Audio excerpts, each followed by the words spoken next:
il est sérieux, en fait, il est celui du confinement et des conditions de travail. Donc, par conditions de travail, on entend en fait traiter tous les sujets, à la fois les personnes qui sont en télétravail et la manière de le gérer, et à la fois les personnes qui sont en chômage partiel, qui sont en arrêt, parce que dans vos équipes, il y a tous ces cas de figure-là, et que chaque cas se traite, et pas uniquement les gens qui sont aujourd'hui actuellement au travail. Alors, je refais une tentative de partage d'écran. Je ne comprends pas pourquoi ça ne fonctionne pas.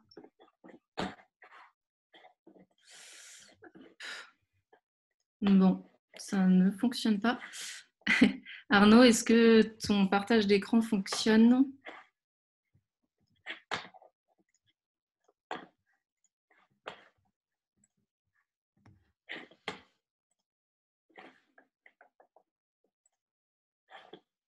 Ah, super.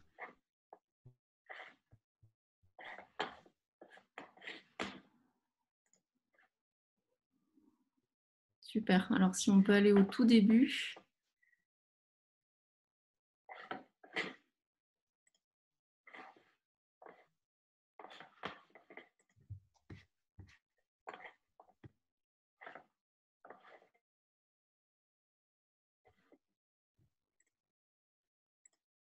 Alors, excusez-nous pour ce contretemps technique. Donc, je vous présente, avec nous Axel Mainville de Carrière et Entreprise, Arnaud Barillet de l'ARACT Nouvelle-Aquitaine, qui est accompagné par sa collègue. Donc, ils sont 3 avec nous aujourd'hui pour nous accompagner. Donc, Sandrine Blanchet qui est aussi avec nous.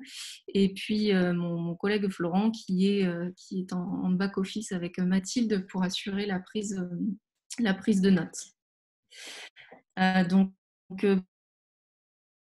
pourquoi avoir proposé ce web séminaire ? En fait, on a vu, déjà on travaille sur l'accompagnement de manière globale en fait, des managers dans la gestion de leurs équipes et la qualité de vie au travail principalement. On voit beaucoup de choses passer aujourd'hui avec cette crise sanitaire, beaucoup de web séminaires qui proposent des manières de fonctionner, et c'est bien, tout cela sont complémentaires. On a aussi beaucoup d'articles qui sont écrits, beaucoup d'injonctions aussi, qui font pas mal d'informations, beaucoup d'injonctions à voilà, faites du sport, faites du yoga, faites ci, faites ça, organisez-vous tout votre temps de travail, etc. On vous promet que pendant 7 heures, on va éviter de le faire. On va essayer d'être vraiment sur des conseils, sur de l'observation, et d'être complémentaire en fait avec ce qui peut se faire par ailleurs sur ces sujets-là. Si on est plusieurs là dans cette équipe à vous proposer ce web séminaire, c'est parce qu'on travaille tous ensemble sur un parcours d'accompagnement des managers qui s'appelle Entract. Il y a certains managers qui participent, qui sont présents ici. On leur fait un petit coucou particulier. L'objectif, c'est d'accompagner des managers sur un temps long sur la prise en compte de leur qualité de vie au travail. Et là, on est presque à la fin du parcours et on se rend compte que cette crise sanitaire avec le télétravail forcé et le confinement pose clairement question et remet en question pas mal de choses sur le rôle du manager, sur les manières de travailler. Ça précipite des choses. Donc, on s'est aussi inspiré en fait des échanges qu'on a avec eux, des échanges qu'on a avec Arnaud, Axel et toute l'équipe pédagogique, des partages qu'on mène pour vous proposer ces conseils et ces solutions aujourd'hui. Ce matin, on avait un rendez-vous, on a beaucoup parlé d'émotions, de la charge émotionnelle. On a beaucoup parlé de la courbe du changement, en fait, et de ce qu'on vivait actuellement. Là, on est à 1 mois, on est vraiment au creux de la courbe. Et puis, on a commencé à essayer de voir des projections sur l'avenir, comment ça se passe et comment on peut expliquer un petit peu mieux tout ça. Donc, les 3 objectifs de cette heure, c'est de mieux comprendre les situations de travail pour agir, c'est de mieux vivre cette période sur le plan du travail, et puis de tirer des enseignements sur la suite. Donc, on a 1 heure, on a pris un petit peu de retard, on s'excuse pour le petit bug technique. Donc, on pose le contexte, on analyse, on amène des conseils, on imagine la suite ensemble. Donc, n'hésitez pas à interagir, en fait, si vous avez des questions, des remarques, des réactions, interagissez le plus possible. Ce qu'on ne traitera pas, ce sont les aspects juridiques et réglementaires, puisqu'ils ont été traités par d'autres web séminaires. Il y a déjà pas mal d'infos à ce sujet-là. On évitera de vous faire des injonctions supplémentaires, on sera vraiment sur le conseil. Et puis, on parle d'un sujet sérieux, mais on s'autorise à être positif et à être un petit peu décalé aussi. Donc, n'hésitez pas à nous partager ce que vous faites pour être mieux aussi, vous aussi, dans votre travail. Donc, le premier élément qu'on voulait vous partager, alors ce sera la slide 5, Arnaud, s'il te plaît, c'est pas évident de gérer les deux. C'est cette espèce de dualité en fait qu'on ressent en fait depuis ce dernier mois en échangeant avec vous entre de l'isolement qui est lié au fait qu'on ne voit pas physiquement les gens et en même temps du rapprochement. Pour certains, ça a permis de ressouder des équipes, de plus échanger que d'habitude. Un trop plein d'informations. Alors, il y a plein de choses, il y a plein de gens qui nous disent quoi faire, mais en fait, on ne sait pas vraiment quoi faire ni comment le faire. On hésite entre prendre le temps de répondre aux mails, prendre le temps de répondre aux collègues, et puis répondre vite parce que ça nous fait agir aussi et que agir en cette période, ça fait du bien. On hésite entre les urgences et la suite. On gère le quotidien, mais finalement, on a du mal à se projeter dans la suite et ça génère pas mal d'incertitudes. On hésite entre prendre du temps pour soi et puis s'occuper des autres. Alors, on essaie de trouver un équilibre là-dedans.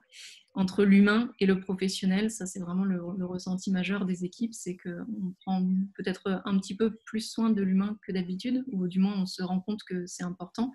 Et d'un autre côté, il y a des injonctions sur le travail qui doit être fait. Donc on est vraiment entre les deux. Il y a un risque d'isolement, entre autres. Mais on a vraiment ressenti en fait cette dualité qui est vraiment très très forte dans les ressentis. On va essayer de comprendre en fait ces impacts psychologiques et de traiter d'une part aujourd'hui et d'autre part demain. Et pour ça, je vais laisser la parole à Arnaud et à Axel. Du coup, Arnaud, si tu peux passer en mode lecture pour qu'on voit en plein écran, ce sera super. Et merci beaucoup d'avoir géré le partage. Ouais. Super. N'hésitez pas à poser vos questions, on les note au fur et à mesure et puis on les pose à Arnaud et Axel.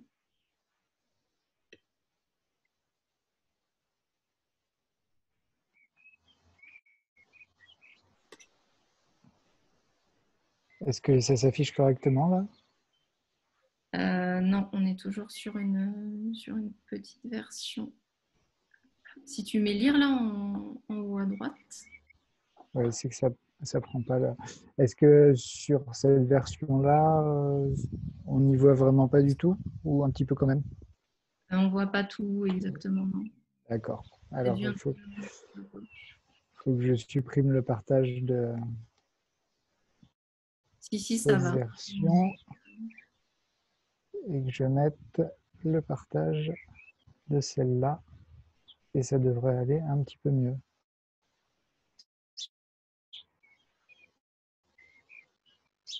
C'est bon? Là, c'est trop grand.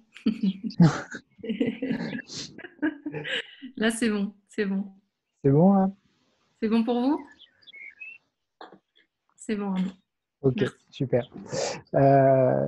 Donc, ce qu'on vous propose pour cette petite heure qui passe très vite, c'est de faire le point sur deux aspects. D'abord, les impacts psychologiques de la situation qu'on vit actuellement, à savoir aujourd'hui, et puis comment on peut anticiper les choses pour demain. Alors, par rapport à la manière dont on va présenter les choses, on va parler de risques probables. Il n'est pas question de dire que tout ce qu'on va présenter va arriver partout dans toutes les entreprises. Par contre, il peut être intéressant d'avoir un certain nombre de repères sur les risques potentiels afin de les éviter. C'est un peu comme en voiture, hein. Ce n'est pas parce qu'on connaît le risque routier qu'on va forcément avoir un accident. Ça peut même peut-être être un moyen d'éviter d'en avoir trop souvent. Donc, premier aspect sur la situation d'aujourd'hui. Si on fait déjà une première forme d'état des lieux, on peut s'apercevoir que la situation est assez inégale, à la fois sur un plan des catégories socioprofessionnelles, sur un plan géographique aussi, puisque on a, en tout cas, d'après les données au 9 avril, on avait 45% des salariés français qui étaient arrêtés, soit en situation de chômage partiel, soit en congé maladie. On en avait en bas 25% qui se rendent sur leur lieu de travail encore tous les jours ou presque, et puis une vingtaine de pourcents qui pratiquent le télétravail, comme ça doit être dans vos structures assez, assez significatif, j'imagine en tout cas. Derrière ces 20%, qu'est-ce qu'il y a? Il y a encore des inégalités, on va dire, de secteur d'activité, et puis des inégalités géographiques. On a des régions où la question du télétravail représente 40% des actifs, d'autres où ça représente 25%, comme la Nouvelle-Aquitaine, et puis d'autres encore où on est à peu près à 10%, comme en région Normandie, par exemple. Donc on voit que déjà la situation est un peu différente, et que après, même s'il y a des choses communes, les risques ou les situations pour les personnes en télétravail ne sont pas tout à fait les mêmes que pour celles qui sont arrêtées ou en situation de chômage partiel.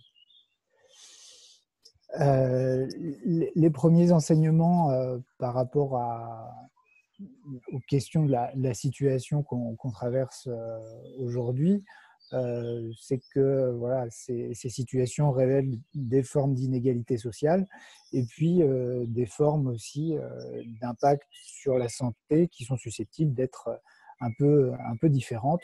C'est ça qu'on voulait vous présenter aujourd'hui, en tout cas dans une première partie, en guise d'introduction.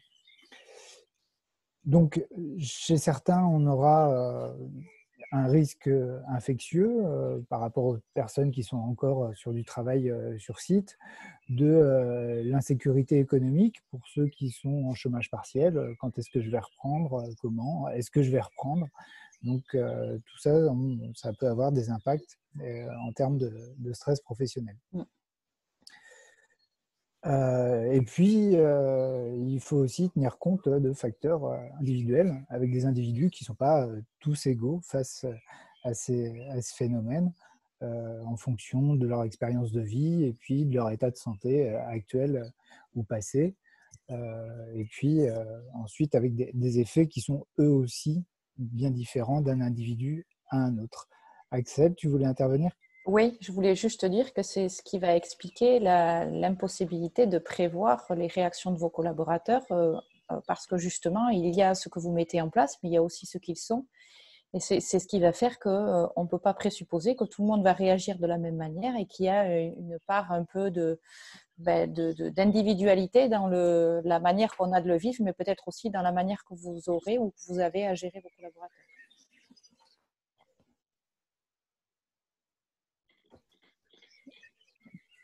Tout à fait. Donc, ces situations et les phénomènes qu'on va voir après, même si la situation est exceptionnelle, les impacts sur le travail peuvent être qualifiés de normaux parce que ça concerne tous les secteurs d'activité et puis toutes les populations.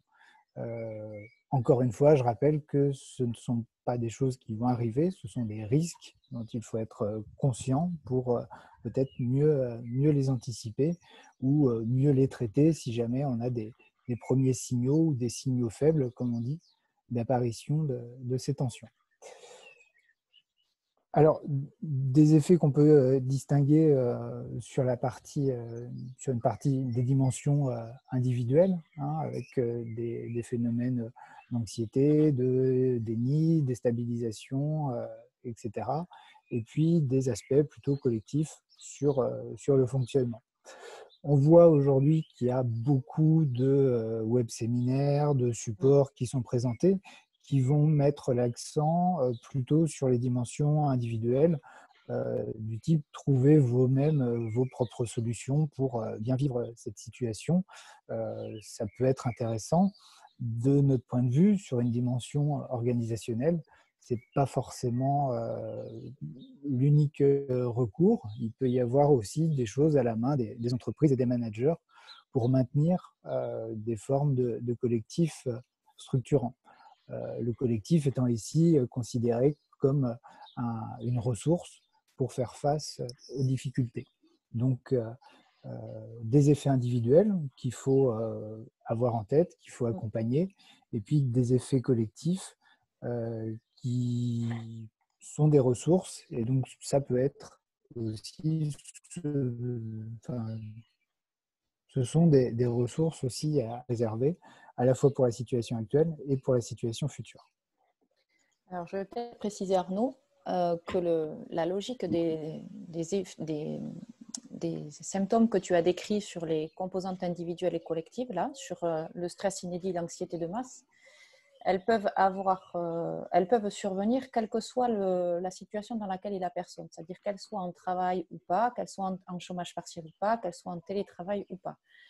Quelle que soit la situation, ces symptômes, en tout cas ces éléments, ces effets sur l'individu peuvent survenir. Donc, il n'y a pas de logique spécifique à avoir. Ce n'est pas parce qu'on est au chômage partiel qu'on est plus exposé à certains symptômes que d'autres. Ça dépend effectivement de son histoire personnelle et la manière qu'on a de vivre la situation. Donc, il n'y a pas de précision spécifique à avoir sur le type de profil ou le type de conditions de travail ou d'isolement ou de confinement par rapport à ces symptômes. Voilà. Tout à fait. Donc, si on regarde et si on s'appuie sur la littérature aujourd'hui consolidée autour de la question des risques psychosociaux, on va pouvoir essayer d'identifier les différentes formes d'impact que cette situation peut avoir. Donc, généralement, la littérature et puis les experts se sont mis d'accord pour définir qu'il va y avoir 6 grandes formes d'impact. Donc, la première sur l'intensité et la complexité du travail. Donc, là, sur les situations qu'on vit actuellement, on peut directement faire une transposition. L'intensité liée au fait de devoir gérer l'activité de la maison et puis l'activité professionnelle en même temps. La complexité du travail avec l'organisation des webconférences, les séminaires, les interruptions de tâches, etc. Donc, la charge mentale là, est directement impactée.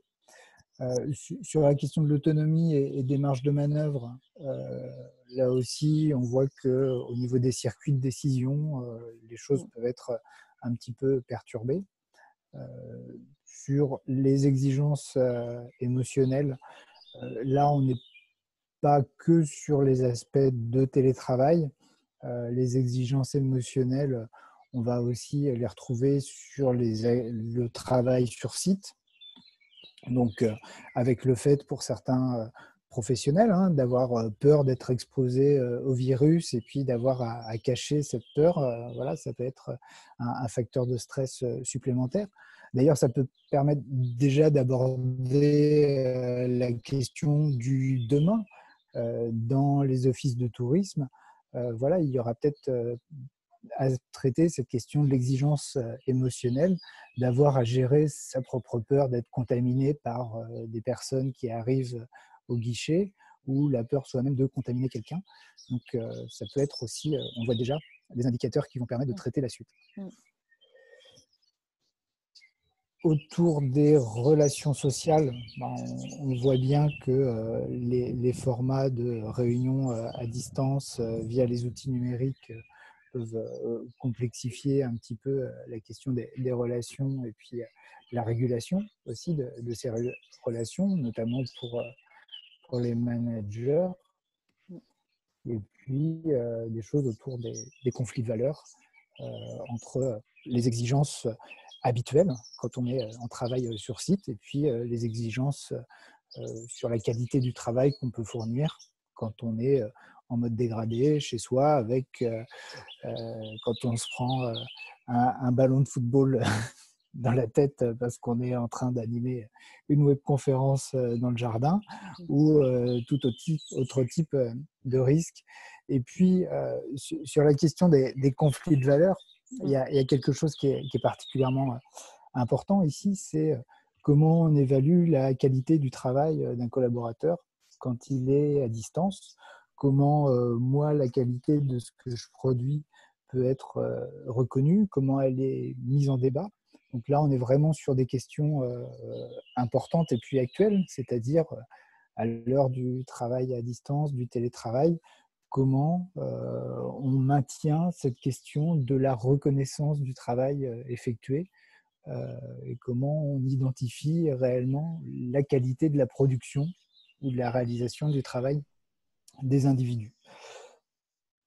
Enfin, je ne m'appesantirai pas sur la question de l'insécurité liée à l'emploi, où là, on va retrouver des symptômes qui vont plutôt concerner les salariés en situation de chômage partiel.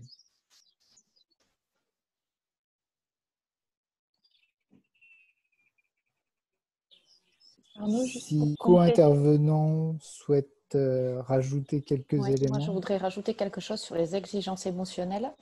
En tant que manager, vous devez, ou vous allez, ou vous aurez, vous avez déjà peut-être dû faire face à l'exigence de la difficulté que rencontrent vos collaborateurs. Et la partie exigence émotionnelle veut questionner aussi la manière qu'on a chacun de gérer ses propres ressentis ou ses propres émotions dans ce contexte, la manière qu'on peut avoir d'accueillir ou de gérer les émotions d'un public que l'on accueille quand on est en poursuite d'activité, mais aussi la manière et le ressenti que l'on a à gérer l'expression de la difficulté des collaborateurs ou des craintes et des peurs des collaborateurs. Et la charge émotionnelle pour les managers, c'est une question aussi qui est à prendre en compte parce que le manager doit faire face à un contexte qui est où l'expression de l'émotion se fait de manière un tout petit peu plus libérée. Et donc, du coup, c'est aussi ça qui est important à gérer. Donc, ça fait partie d'un des éléments qui est aussi, au même titre que la qualité du travail, à poser sur comment on peut aussi se protéger ou gérer les émotions qu'on a dans ce contexte-là sans que ça nous impacte trop fortement. Voilà. Puis un petit complément sur les relations sociales également, sur le fait que comme on est chacun chez soi, on ne peut plus se rendre compte de l'activité que réalisent les collègues que d'habitude on visualise assez facilement. Et du coup, ça peut générer des questions sur l'équité dans la répartition des activités et sur la façon dont soi-même on arrive à contribuer correctement à l'activité de la structure dont on dépend. On a une remarque d'Emmanuel qui nous dit que tout le monde n'a pas la même capacité à assumer sa charge en télétravail, donc une nécessité d'adapter son management. Et alors, c'est déjà le cas en situation habituelle. En fait, la charge de travail, elle est très subjective. Elle a un côté objectif, mais elle a un côté subjectif aussi, qui dépend de l'organisation de chacun, qui dépend du fonctionnement de chacun. Et c'est vrai qu'en télétravail, globalement, et encore plus en période de confinement avec la gestion de la vie personnelle, cette capacité-là, elle est re-questionnée et elle est très, très dépendante des individus. Et donc, en effet, en tant que manager, il y a tu nous parles souvent de lâcher prise, Axel. Il y a ça aussi, en fait, sur le côté charge de travail et temps. Là, on est sur un point intéressant, selon moi, à la fois par rapport à l'activité des managers et puis par rapport à la période qu'on vit de manière courte, là, sur la crise, et puis la question un peu plus à long terme sur les enjeux de qualité de vie au travail. Des enjeux de qualité de vie au travail qui nous disent quoi? Qui invitent les managers, les entreprises à se préoccuper de la question de l'équilibre des temps de vie. Donc, à la fois à gérer la capacité des individus à produire un travail, mais aussi à prendre en compte un certain nombre de contraintes. On voit qu'il y a un certain pouvait encore être laissé de côté avec des managers qui disent voilà, les personnes elles arrivent dans l'entreprise, je les prends comme elles sont et puis j'ai pas à me préoccuper, je suis pas une assistante sociale, j'ai pas à me préoccuper de leurs conditions de vie ou de ces questions-là. Aujourd'hui, on le voit, hein, c'est un discours de moins en moins tenable. Et en tout cas, là, de mon point de vue, on est arrivé sur un point vraiment, je vais pas dire paroxystique, mais saillant, où la capacité des individus de prendre en compte les contraintes. Donc, il y a la question de leurs compétences et puis la question de l'environnement dans lequel elles évoluent et de qui elles sont d'un point de vue un peu plus global que un numéro dans l'entreprise, je dirais, pour caricaturer.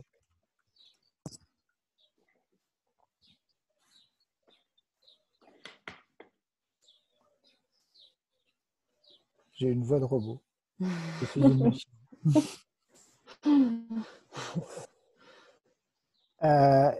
Est-ce que sur ce point-là, les animateurs veulent rajouter quelque chose? Non, je pense que tu as dit, Arnaud, est très clair. On pourrait résumer ça de manière très simplement. La dimension humaine prend plus de poids aujourd'hui qu'elle n'a pu le prendre auparavant, par nécessité de s'adapter et par besoin aussi qu'a l'individu d'être vu au-delà de la dimension de travail, mais dans ses conditions réelles d'exercice, dans son travail réel avec les contraintes de famille, de maison, d'organisation d'espace de travail, de matériel, de disponibilité, etc., qui constituent la réalité de son travail aujourd'hui. Donc, c'est ce sur quoi on va vous demander d'être attentif, c'est-à-dire d'avoir une vision humaine de la manière de gérer les collaborateurs et pas seulement qu'une vision professionnelle, ce qui aurait pu être le cas il y a encore quelques semaines. Voilà. Pas uniquement en tout cas. Voilà. Donc là, aujourd'hui, l'objectif, c'est de vous parler de cette dimension humaine dans un environnement professionnel. Pas seulement, mais en tout cas une bonne partie. J'aurais une petite précision à apporter parce que je pense que dans le public, il y a peut-être des personnes qui ne sont pas en situation de management et on oriente pas mal de choses sur les managers, en effet. Mais je pense que finalement, la perception, elle est la même. Et même si vous n'êtes pas en situation de management d'équipe, le vécu, il est le même. Vous pouvez vous servir de ces conseils en fait, pour mieux travailler avec vos collègues, pour mieux vivre vous-même le télétravail. Ou pour manager votre manager, comme, comme on a consacré cette expression avec Arnaud. Voilà, je pense que tout le monde peut se sentir concerné en fait par ces paroles-là parce que, comme l'a dit Axel tout à l'heure, le manager, c'est aussi un salarié et dans nos offices de tourisme, les managers ne sont pas des dirigeants gérants d'une entreprise, mais bien des salariés dans l'équipe et que c'est pas parce qu'on est manager qu'on doit s'oublier et oublier sa qualité de vie et son équilibre à soi. Juste un tout petit complément pour dire que ce qu'on vit aujourd'hui comme situation reste atypique et que donc effectivement on a tout intérêt dans les approches qualité de vie au travail à prendre en considération l'individu dans sa globalité. Qu'évidemment aujourd'hui il y a des conditions qui s'ajoutent qui peut-être n'existeront pas lorsqu'on sera sorti du déconfinement, ce qui va inviter à trouver la juste balance entre je veux tout savoir de mon collaborateur sur sa sphère personnelle et j'ai besoin d'articuler en fait les informations qui sont à l'interface avec son emploi. Mais on va le voir tout à l'heure. Pour avancer, puis peut-être pour clore cette partie sur les constats qu'on peut faire aujourd'hui, quand on regarde du côté de la psychologie du travail et puis de deux auteurs majeurs, qu'est-ce qu'ils vont nous dire? C'est que le contexte actuel nous invite du côté de Yves Clos en tout cas, à être attentif aux questions du travail empêché, manque de moyens, circuit de décision ralenti, etc. Et puis, du côté de Christophe Dejour, qui va souligner des choses autour de comment maintenir une forme de visibilité du travail quand tout le monde reste un petit peu chez soi.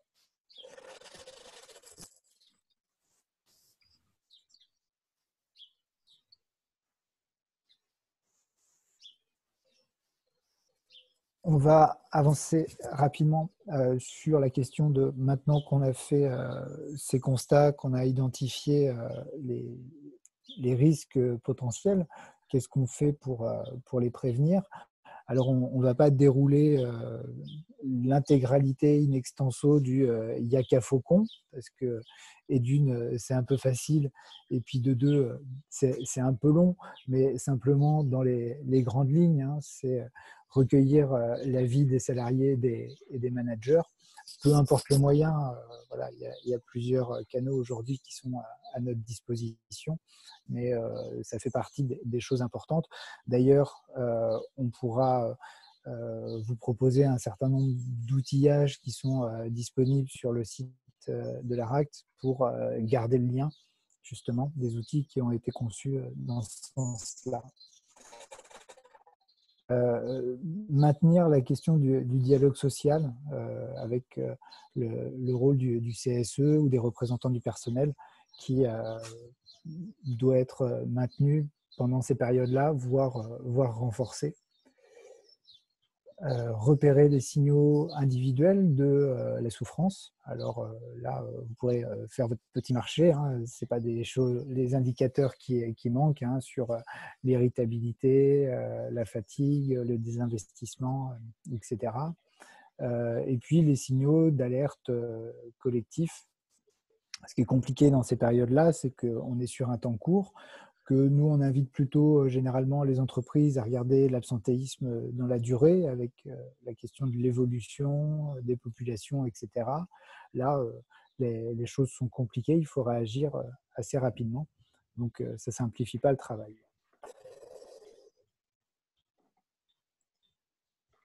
Ensuite, s'il y avait toujours dans l'esprit du Yaka Faucon des choses à mettre en place en priorité, ça serait d'informer avec transparence en l'état actuel des connaissances qu'on a sur la situation actuelle et future. On a vu qu'à tous les niveaux de responsabilité, l'exercice n'était pas forcément évident. Essayer de communiquer de façon rapide, sensibiliser sur les risques. Hein. Je crois que vous aurez le support de toute façon, le diaporama, pour le reprendre peut-être à tête reposée, mais sans dire que tout ça va forcément arriver, il faut peut-être avoir conscience de voilà, ce qui peut potentiellement arriver. Apporter du soutien, renforcer la proximité sociale, et puis surtout, voilà, au-delà de la liste à l'après-vert, être attentif à la question des collectifs de travail.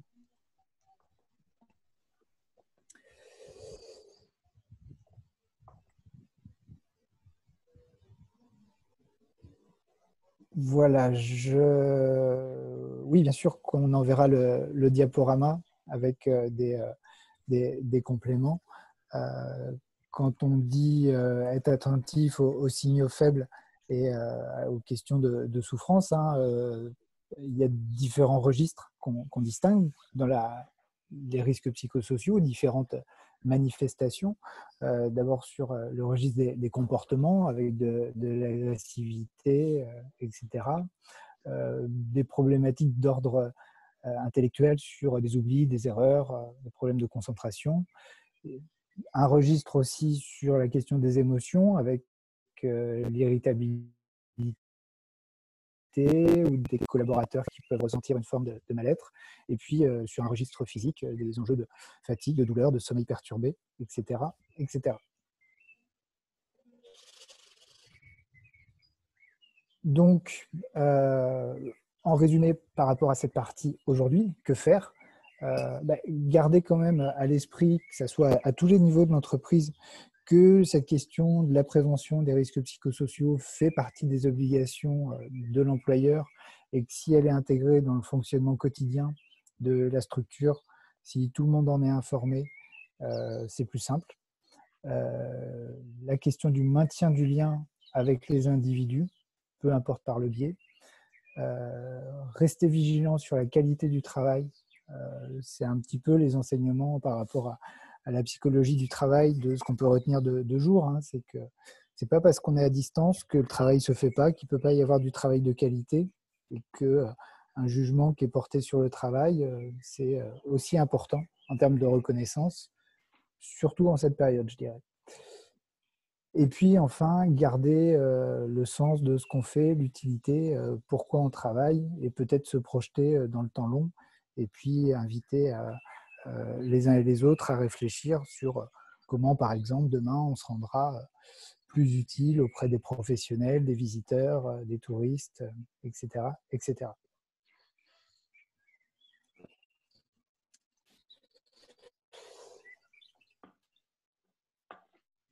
Je propose qu'on passe à la deuxième partie, donc sur le demain. Qu'est-ce qui va se passer ou qu'est-ce qui pourrait se passer. Exercice pas facile hein, de projection ou de prospective. Mais en guise de transition entre la partie aujourd'hui et la partie demain, on vous proposera, pour ceux que ça intéresse, un petit outil qu'on a conçu au niveau de l'ARACT pour essayer de se situer. Se situer sur 3 plans. Vous avez au milieu une colonne statu quo. Ça veut dire qu'on est une organisation robuste, que la crise, ma foi, n'a pas fait beaucoup évoluer la qualité du travail, les relations individuelles, etc., l'organisation, le fonctionnement. Et puis sur la colonne de gauche, si c'est beaucoup moins bien qu'avant, on peut peut-être se dire qu'on n'est pas si solide que ça, qu'il y a peut-être des choses à réfléchir aujourd'hui, tirer les enseignements d'aujourd'hui pour retravailler un peu mieux demain. Et puis de la colonne de droite, c'est ce qu'on pourrait qualifier de structure, on va dire, agile, qui aurait trouvé dans la crise des nouvelles opportunités, des solutions, des nouvelles manières de travailler, des nouvelles manières de s'organiser, et qui aurait fait de cette crise une opportunité pour améliorer le fonctionnement. Donc, je vous souhaite tous de vous retrouver dans la colonne de droite. On voit bien, d'après les premiers retours qu'on a d'entreprise, que ça reste des exceptions, mais ça peut être quand même une intention de se dire comment demain, quand il y aura une autre crise, hein, qu'elle soit sanitaire ou autre, on pourrait être en mode un peu plus agile et comment on pourrait être un peu plus réactif collectivement pour faire face aux imprévus, qui soient économiques ou autres. Cet outil, on va vous le faire passer sous forme de tableau comme ça pour que vous puissiez le faire vous en tant que manager, vous en tant que salarié, le faire passer avec votre équipe.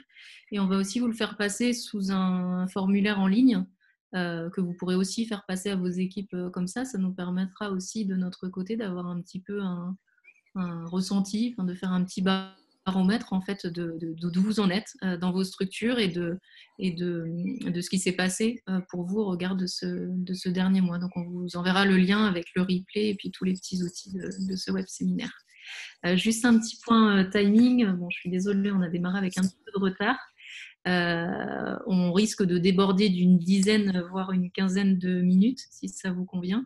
On va passer à demain, donc on va essayer d'être le plus synthétique possible, mais si ça vous va, on dépasse d'au moins une dizaine de minutes. Voilà. Dans tous les cas, c'est enregistré, vous pourrez le regarder ensuite.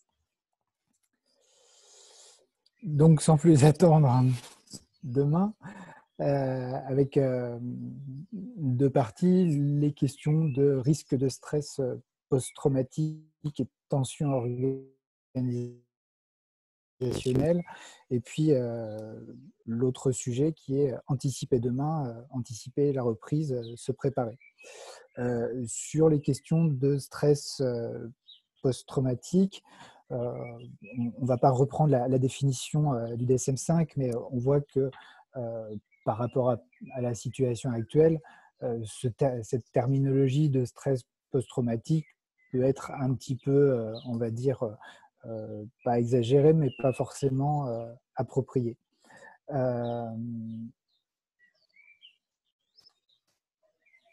Donc, Si on reprend l'étude qui fait un petit peu autorité en ce moment, à savoir l'étude de The Lancet sur d'autres crises où on a vécu d'autres situations de confinement du type Ebola, H1N1, un petit peu partout à travers le monde. Qu'est-ce que nous dit cette enquête et qu'est-ce que ça peut nous permettre d'anticiper pour demain en termes d'impact?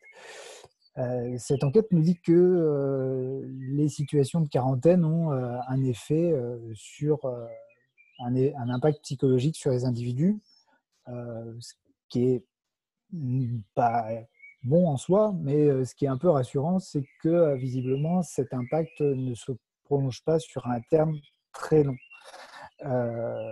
Par contre, ce qu'on souligne ici, c'est que voilà, les situations dégradées, les choses qui seraient mal passées ou enquistées pendant la crise sont, elles, susceptibles de générer des impacts et des dysfonctionnements organisationnels à plus long terme. Donc là, on distingue bien deux choses, la situation de confinement ou de quarantaine, et puis les effets de cette situation de quarantaine sur l'organisation, le travail et les individus. Peut-être Sandrine sur cette diapo-là.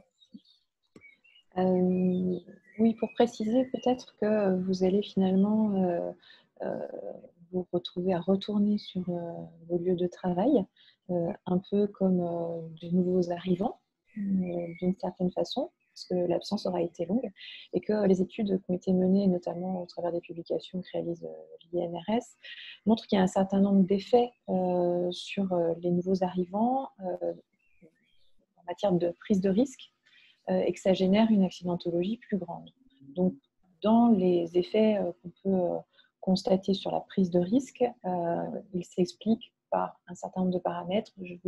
On a mis en rouge les éléments qui nous paraissaient les plus significatifs de ce qu'on va pouvoir rencontrer aujourd'hui. Le fait de ne pas avoir conscience de risque parce que peut-être l'information n'aura pas été suffisante, la sensibilisation, mais aussi la volonté de bien faire vis-à-vis du groupe, vis-à-vis de l'encadrement, vis-à-vis des usagers, bien sûr.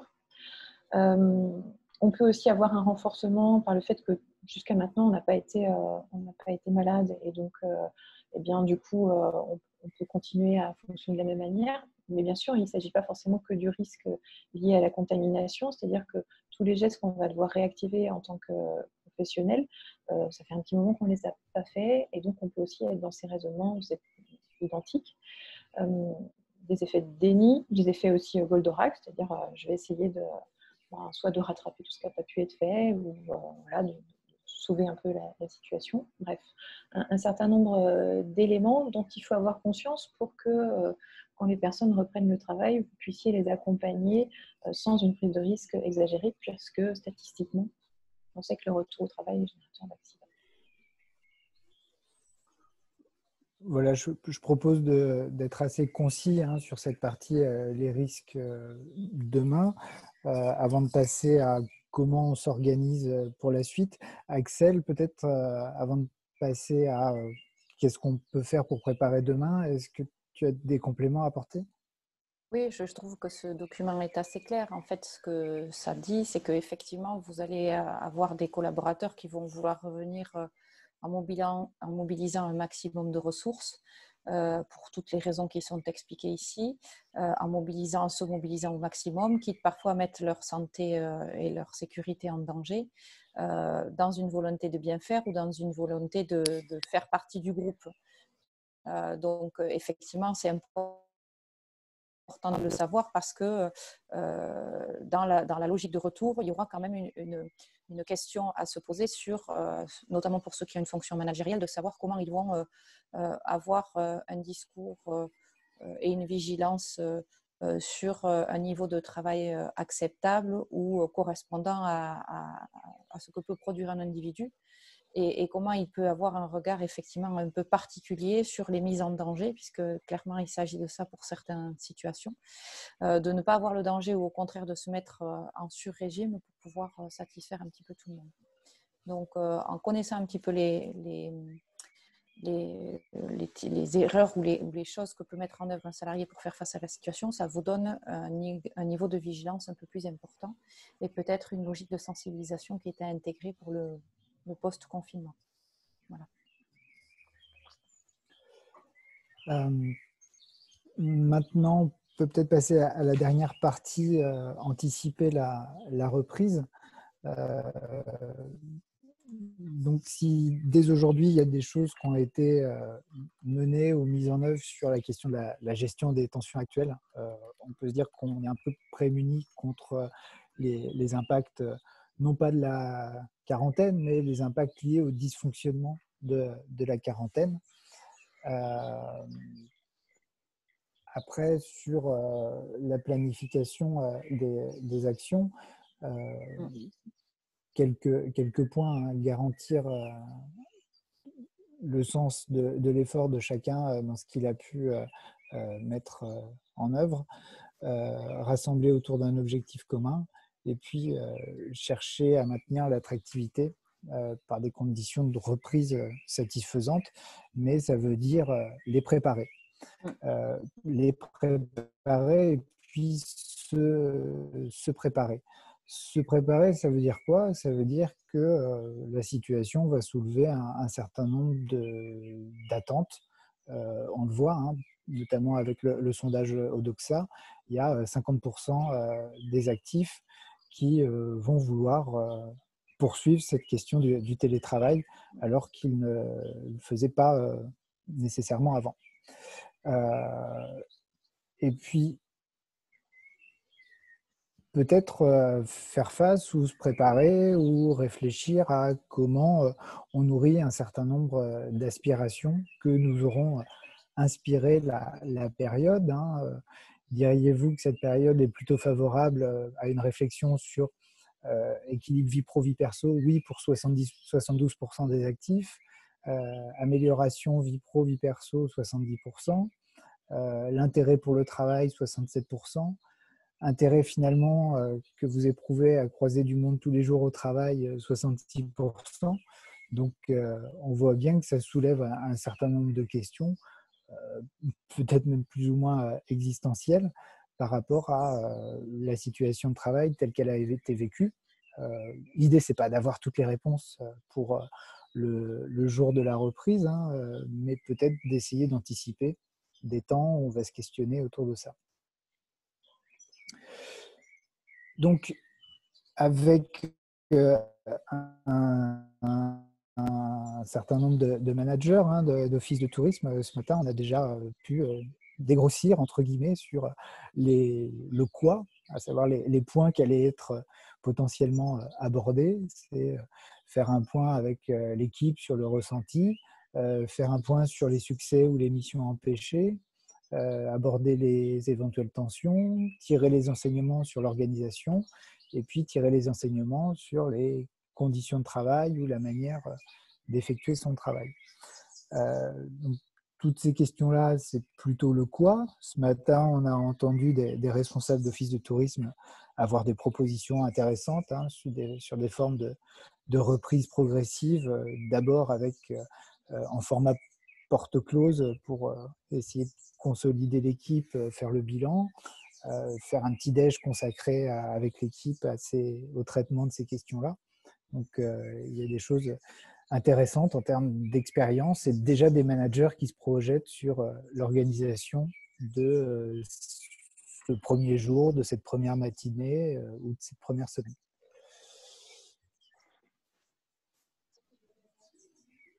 Sandrine, peut-être un point en complément sur la préparation du JA?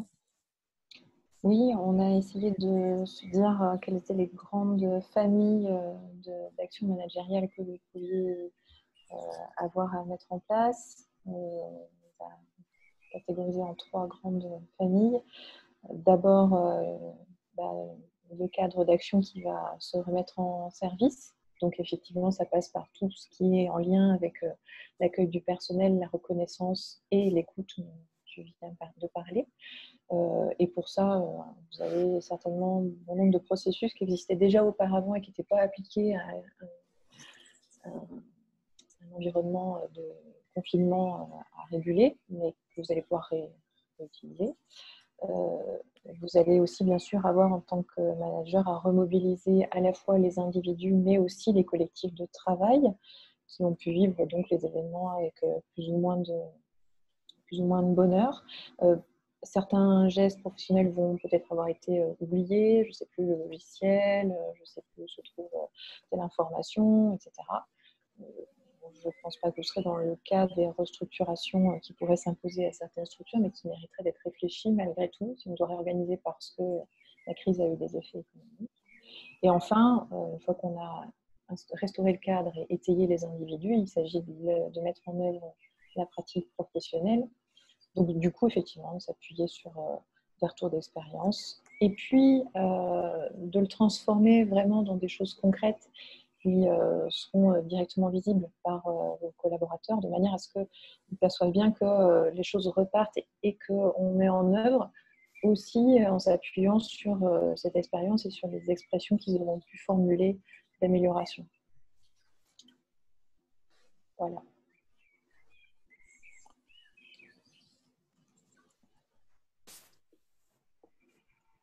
Donc, pour terminer cette partie présentation, quelques idées et conseils en vrac récoltés aujourd'hui. Je pense que c'est Charlotte et Mathilde qui ont compilé ces éléments-là. On avait quelques petits éléments complémentaires en fait, mais qu'on vous fera passer puisque les collègues ont respecté le timing à la lettre en rattrapant les 10 minutes de retard. Merci, vous êtes top. On laissera peut-être un peu la parole à Axel pour compléter différents points, puisque la présentation, enfin les éléments visuels sont terminés. Il y a simplement une diapositive sur les sources qu'on a utilisées pour faire cette présentation, et puis une liste de liens où vous trouverez des ressources complémentaires, des outils, des kits dans le prolongement de ce qu'on a pu vous présenter. Merci, merci beaucoup Arnaud.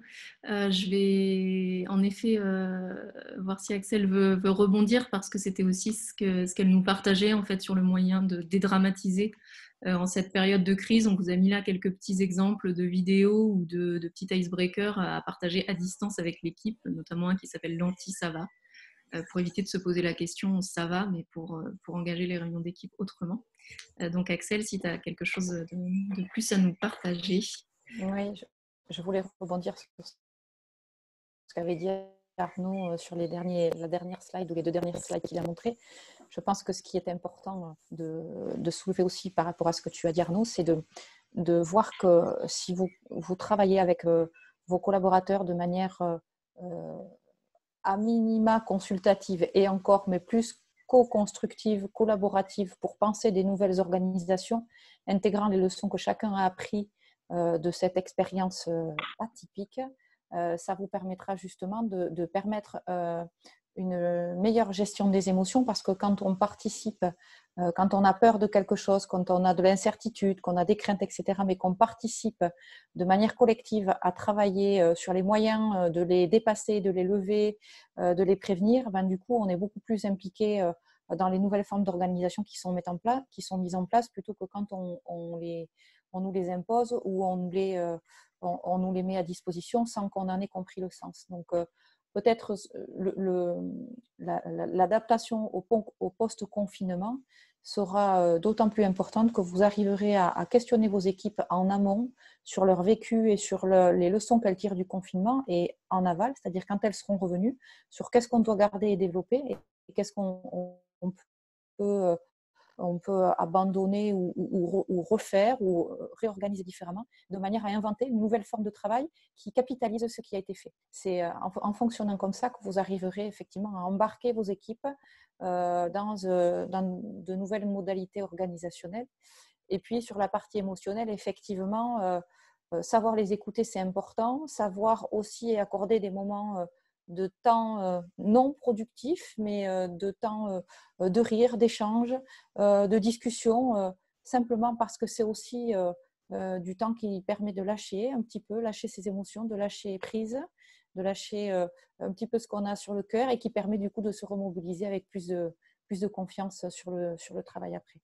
Donc il faudra savoir dans ce temps de retour au travail, ne pas travailler parfois, parce que c'est aussi un temps qui permet de ressouder les liens, de recréer le collectif de travail, ce qui s'est un petit peu délayé dans le cadre du télétravail ou du chômage partiel, de se raccorder un petit peu des temps de pause que vous allez structurer ou que vous allez vivre simplement pour ce que c'est, un créateur de liens, pour après pouvoir se mobiliser sur le travail. Ne partez pas directement sur le travail parce que c'est le risque qu'on va avoir de vouloir combler les trous.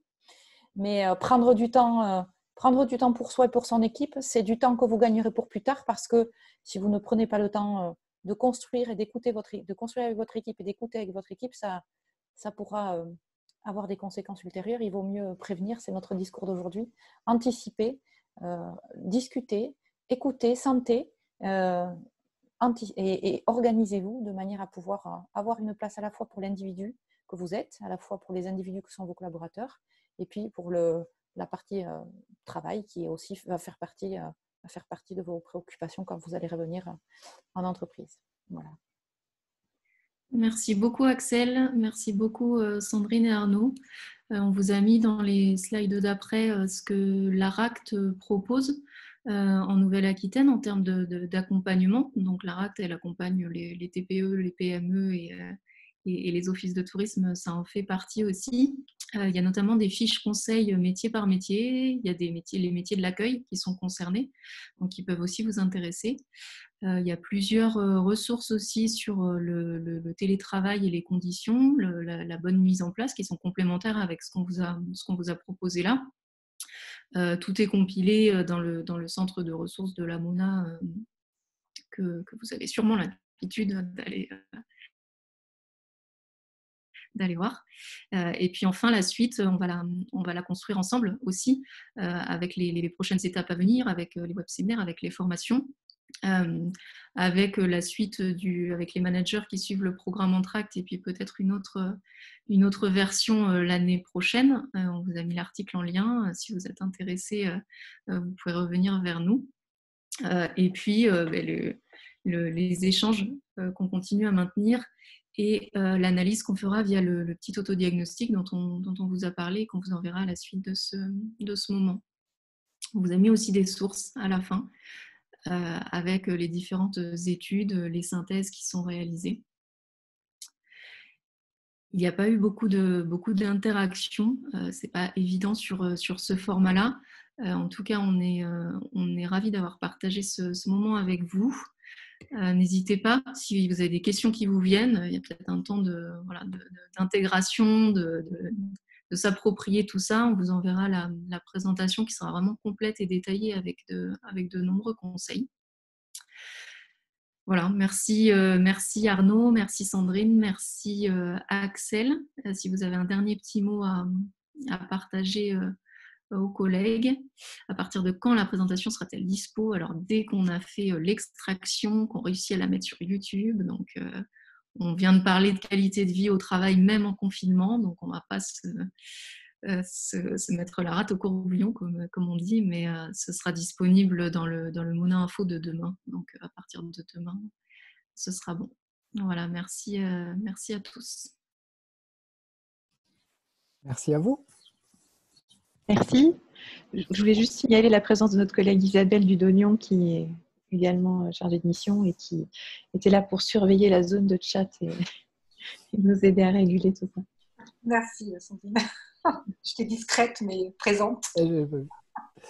J'ai Florent et Mathilde qui sont derrière l'écran aussi, avec qui on a préparé ce web séminaire. Et je vais faire un petit merci complémentaire à notre équipe pédagogique qui suit le programme Entracte, donc à Magali, à Benoît, à Sophie et Falco et puis Séverine, parce qu'ils nous ont aussi aidés à préparer ce web séminaire et à compiler tous ces éléments. À bientôt tout le monde. À bientôt. Au revoir à tous. Au revoir à tous.